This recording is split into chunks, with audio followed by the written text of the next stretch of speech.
Guys, so I didn't really expect to be on until the weekend because I am cleaning and organizing my witchy room and also my craft room. So my witchy room is downstairs, my craft room is upstairs, and I am cleaning and organizing both. That's what I decided to do for my vacation, and it's been stressful and time consuming, and I'm starting to panic because it's not done and it's Thursday today, and so I took my birthday off and I didn't do that, and so I don't know, I'm starting to panic. And I am a person that I like to be very precise, but I get overwhelmed. I look at a room and I'm like, oh my God, now what? What the hell do I do? So I need my husband, which is great. He's been home, but he went to go pick up my son and bring him back for a while, and now he went to go take him home. So I'm like, okay, I can do this. I need a break. So anyways, long story short, I just put my hand in a spider web, so hopefully I didn't kill where the spider was living.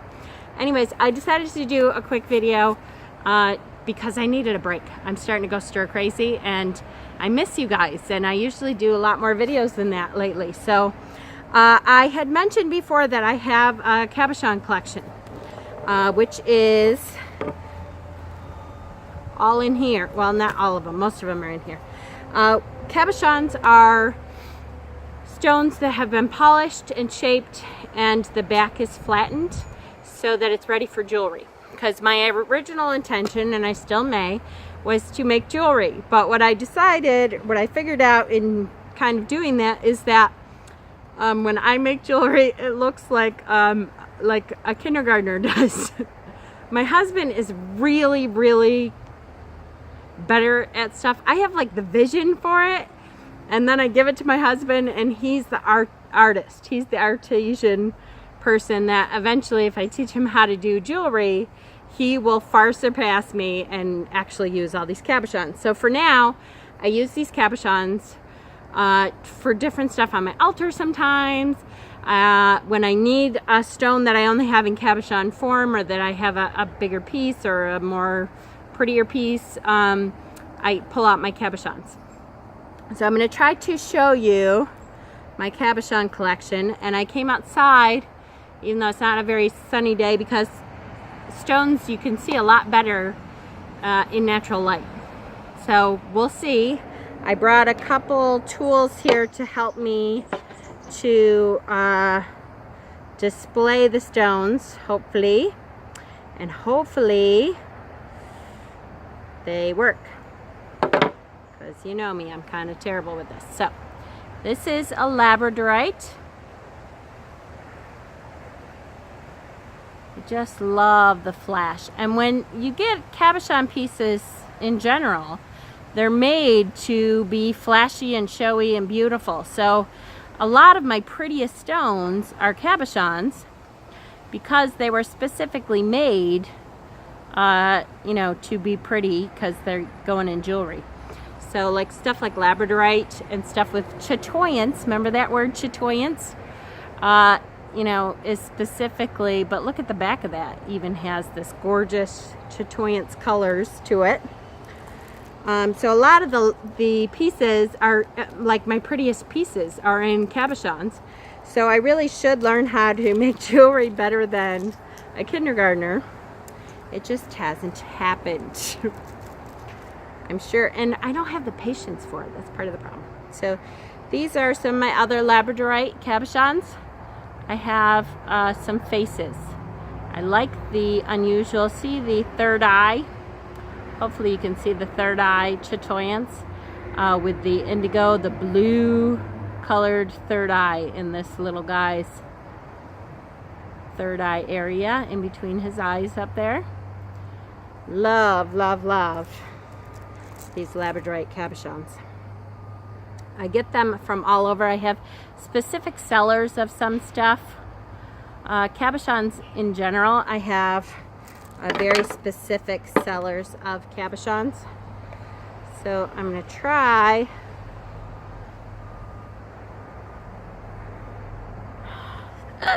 See, that's what I was worried about. I'm a terrible klutz.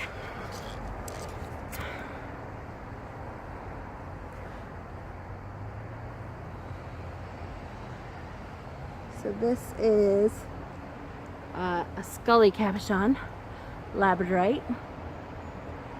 Has lots of chatoyance in there. I don't know if you can see it though. The back has some beautiful stuff too.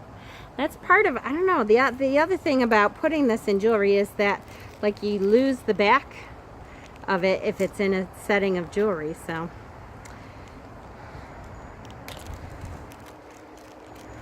So this is charoite. Yes, charoite, which is an expensive stone. It's one of the purple stones. Charoite, C-H-A-R-O-I-T-E, I believe. And again, some of my prettiest pieces. I have some very small pieces of charoite, but you can't see them as well. The other piece of charoite that I have that's in cabochon form is a conglomerate. I call it a conglomerate piece. It means it's mixed with some other stones, so they melt down what can melt and mix together some other stones in it. They don't always say that. When you look at it, they try to pass it off like this naturally happened. I don't think this seller, the seller that I got it from, does that, but a lot of them will say, oh look, this comes naturally. If you look at it and you think that did not happen naturally, it probably didn't. One of the only stones that does that kind of thing is septarian, and you can usually tell that. So charoite is a great psychic stone. I know we talked before about psychic stones. That is one of the ones that is just great for opening third eye, for psychic development. Now I have a whole, I shouldn't say this. I love aventurine, but aventurine is a stone that is very common. So like I have a whole bag of aventurine, green aventurine cabochons, and I love them, but you know, I'm not going to pull them out and show you each individual one because they're very common. So I will, you know, show you the lesser common stones and the stones that I think are just gorgeous that you can't see that kind of thing normally. So here's one of my favorite crazy lace agate pieces in a cabochon form. The crazy lace formations on here is absolutely stunning to me. And I think I've said before, crazy lace agate is a stone that I am just in love with. So it's one of those stones that I tend to get a lot of. It's very hard for me to pass up.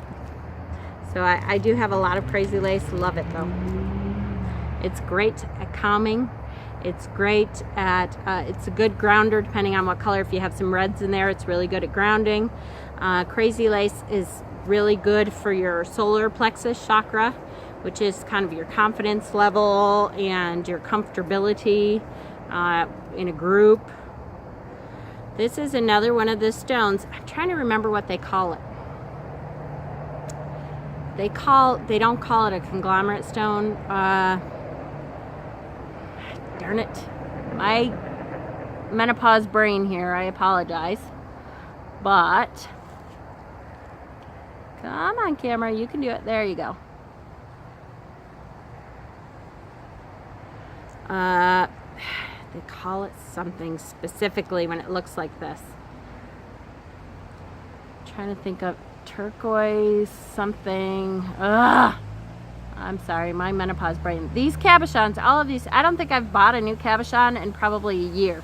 So I've had them for a long time. So it is menopause brain, but it's been a long time since I've had these out.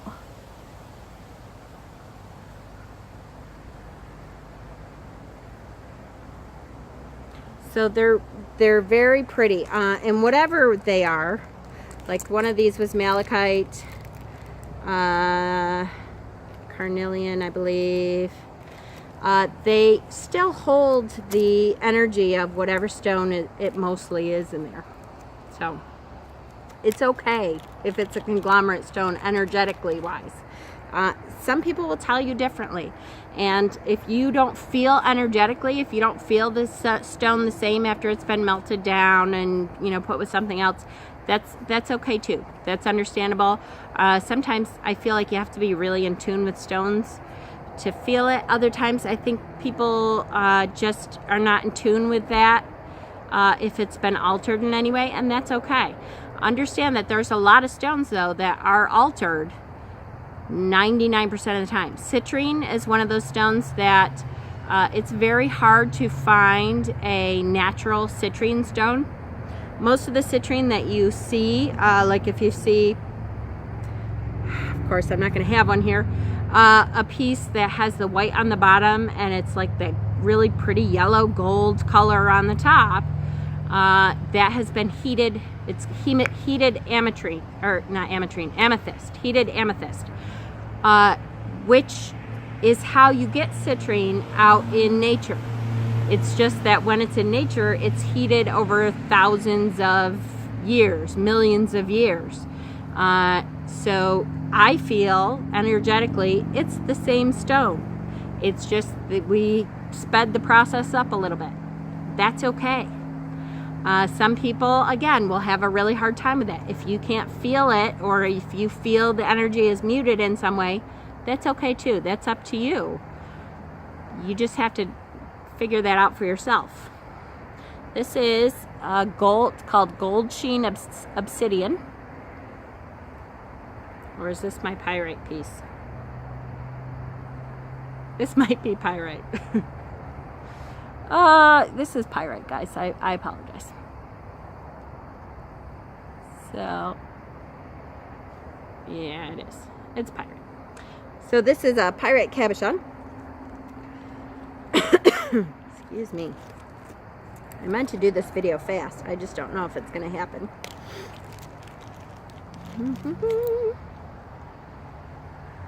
Okay. Azurite and malachite. This is an azurite and malachite. So the azurite is the blue stone in the middle, and the malachite is the green surrounding it. Love that energy. Azurite and malachite. That's another one. Really beautiful stone. Energetically, it's a beautiful stone. I love the cabochon pieces because azurite is a soft stone before you polish it, so it's not an easy one to keep. Oh, and here's a dog walker, so my aunt's dogs will start going crazy here. This is all amethyst. This is a conglomerate of amethyst.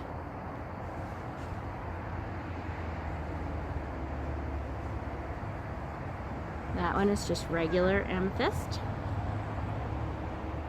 Regular amethyst. Although, many, many, many different colors of amethyst. This is a faceted amethyst. So when they are faceted into this jewel, that is called a faceted stone. It's specifically shaped to be in jewelry and to take advantage of the light bouncing off of it. It'll look like a gem. So that's specifically faceted. Some of these I'm not going to take out of the bags. This is abalone shells in cabochon shapes. So see how the backs are just really kind of plain. They took advantage of the front part to, you know, make it as pretty as they could for jewelry. This one I definitely want to take out of the bag.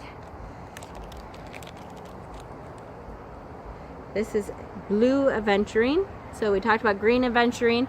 There's all different colors of aventurine. Green is the most common color of aventurine. This is blue aventurine, and it's in a moon shape. So aventurine, usually, if you look, you see the little sparkles in there, and you can see some of the sparkle in here. It almost looks like there's glitter in there. And that is a very common thing to see in most aventurine. The exception to that mostly would be white.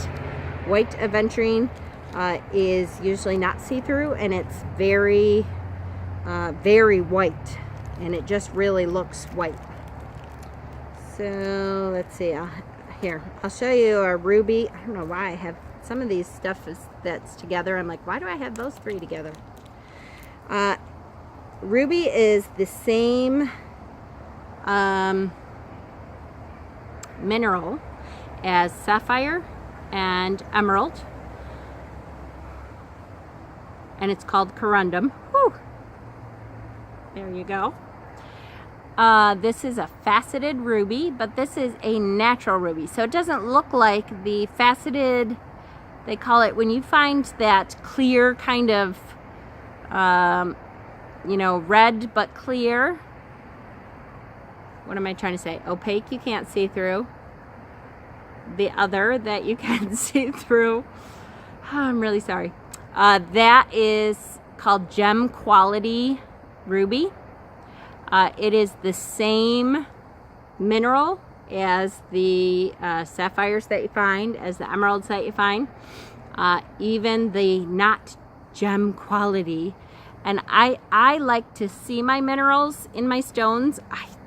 I'm such a picky, I'm like a hillbilly, I think, really. Come on. There we go. Because I like to see the minerals in my stones. I want to see that this came from the earth. I am not a person who would ever want a diamond unless you could see like dirt in it, or or an inclusion or something, which I know is not the most expensive thing. So, you know, my husband loves me probably for that, because I'm like, don't ever get me a diamond. On top of it, I want to know where that diamond came from, and it's getting better, but it's still really hard to say that that's not a blood diamond, because it kind of gets laundered through other places. This is a lapis lazuli. Come on.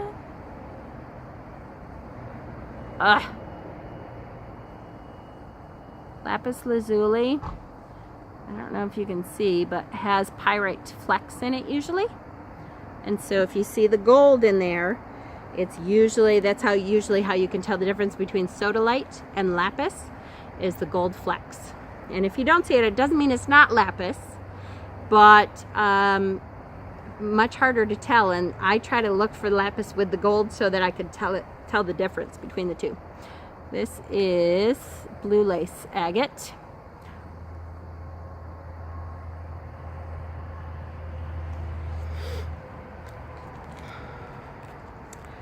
What do we got here?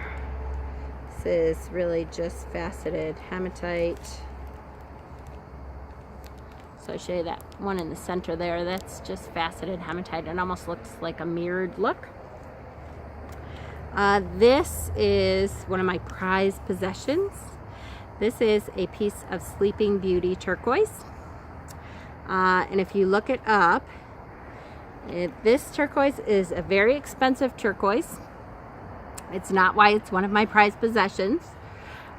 It's because of the color. The color of Sleeping Beauty turquoise comes from a mine called the Sleeping Beauty Mine, which has been closed. And it's rare, it's becoming more and more rare, to find a piece of Sleeping Beauty turquoise. because the mine is closed. So there is no more mining of it.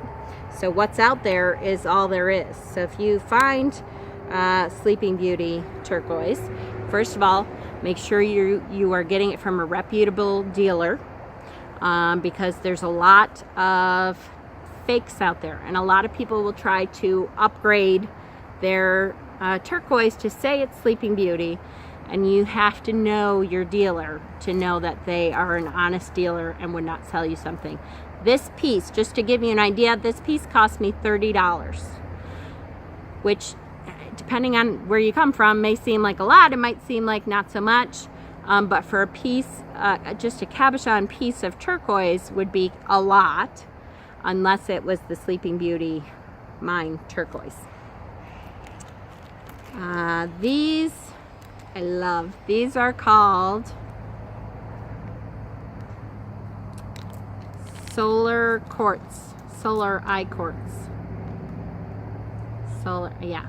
It's quartz in the center of agate, and they look like little eyeballs.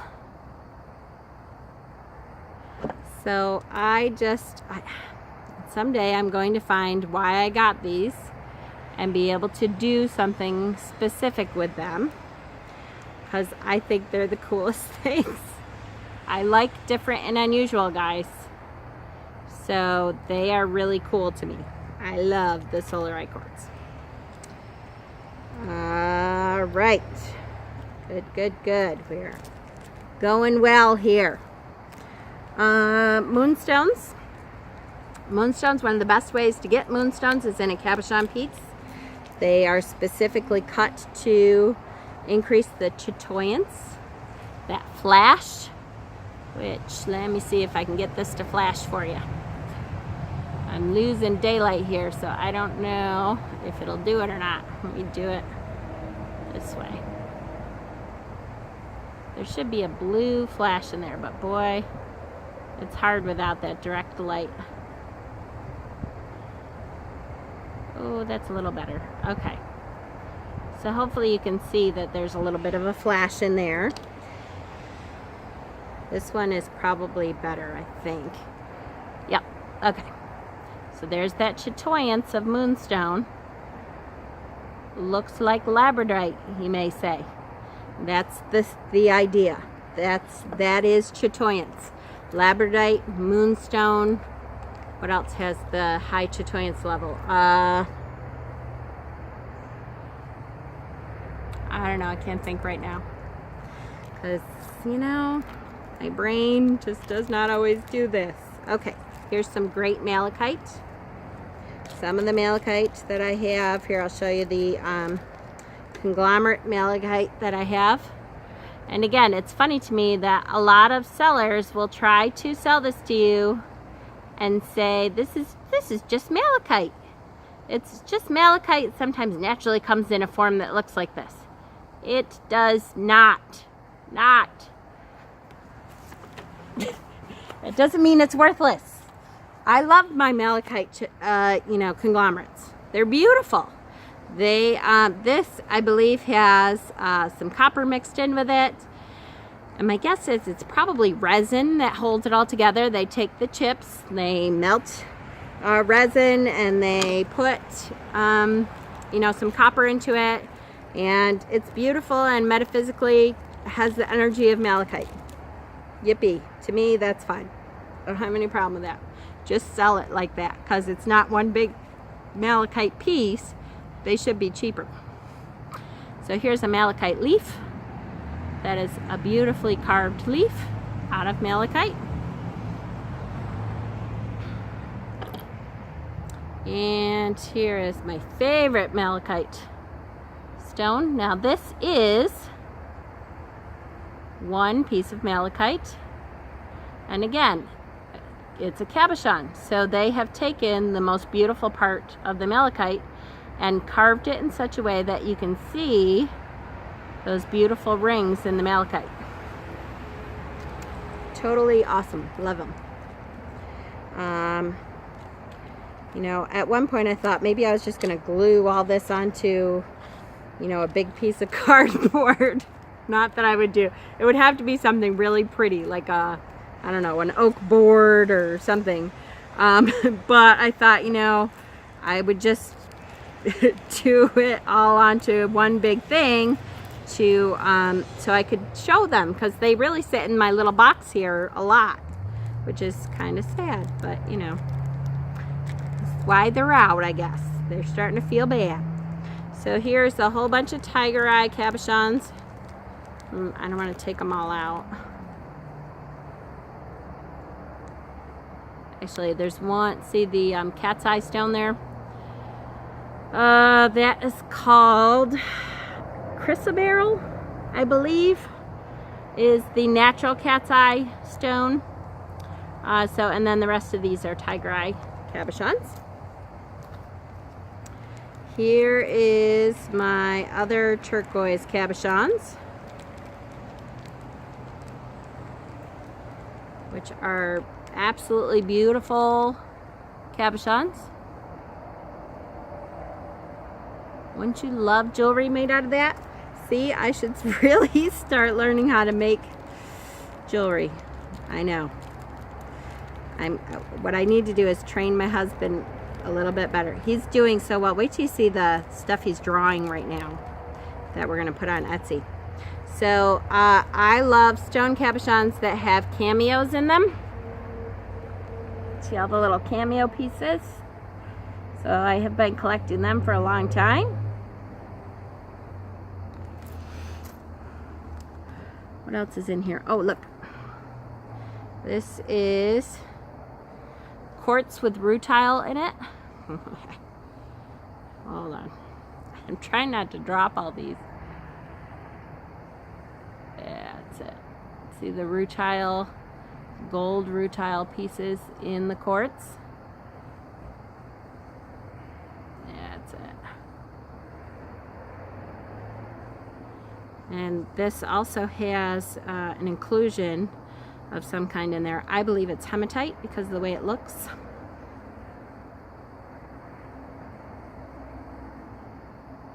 That black inclusion, I believe it's hematite. Here is flint, which, you know what, flint is obviously not even, I don't believe it's even a semi-precious stone. I love flint. Some flint is like the most gorgeous stones in the world. Look at how pretty that is. That's absolutely stunning. Love it. What else do we have in here? This is a petersite piece. It's not the prettiest petersite piece I've ever seen. Petersite is another one that has chatoyance in it a lot of times. Not always. This is a piece that I don't believe has any chatoyance in it, but it has the very pretty red and blue petersite in it. So yay.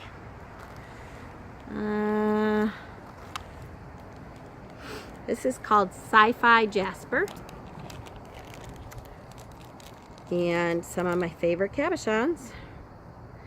Just the colors in it are so pretty. That gray, lilac, purple color. Love it. This one has pinks in it. If any of you are interested in where I get my cabochons, please let me know, and I will try to message you with the name of my dealer, who I know to be reputable. He lives in India, so he gets a very good deal on stones, and I know he's reputable. He doesn't ever try to sell me something that, you know, is not what he's saying it is. Okay, lodolite. Lodolite stone is quartz with inclusions in it. It can be several inclusions at once. It can be an inclusion of just one thing. The reason people like lodolite, the reason I like lodolite, is because you can see stuff in there. Now, whether I can get this to focus, let's see.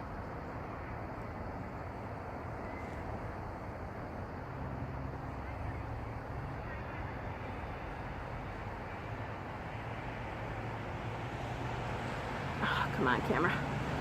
You can do this. There you go. You should be able to see seams in there, because it really, the inclusions make that quartz look like it goes on for days. And that isn't the best lodolite I have. But I pick up lodolite whenever I can because I just love it. This is called Mystic Topaz. This is one of the faceted stones that I have. Ooh, we're half an hour in. Sorry guys, I'm hurrying. Actually, I'm not going to even take this out of here, guys, because these are so small and my hands are not so nimble anymore. And I don't want to drop them, but. So this is Mystic Topaz. Come on.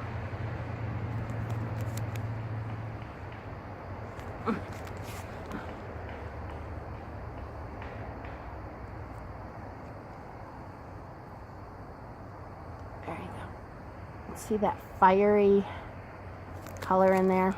They both are like that. One is on one side and one is on the other.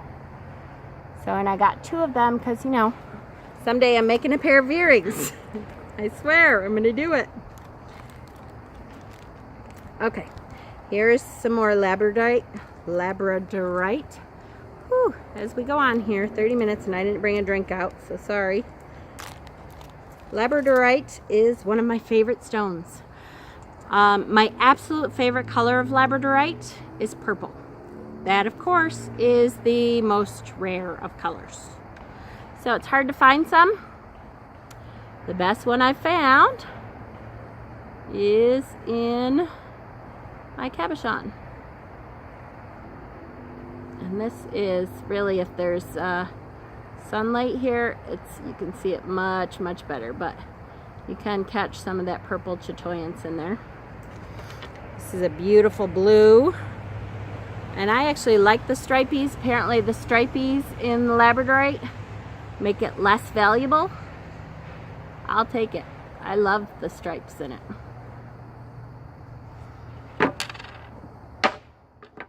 Now the reason I brought this out is because I was hoping that this would, make it focus better. And drop it. There it is. Okay.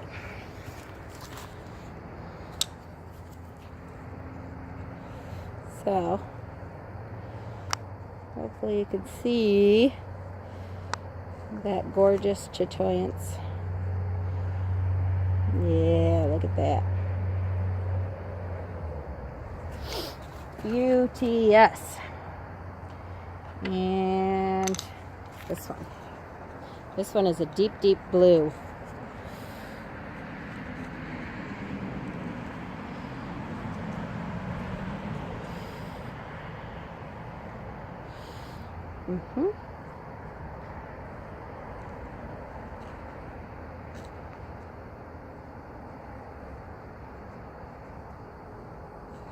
It's funny to me that my phone chooses to focus on the outside of something instead of, like, if I'm holding this up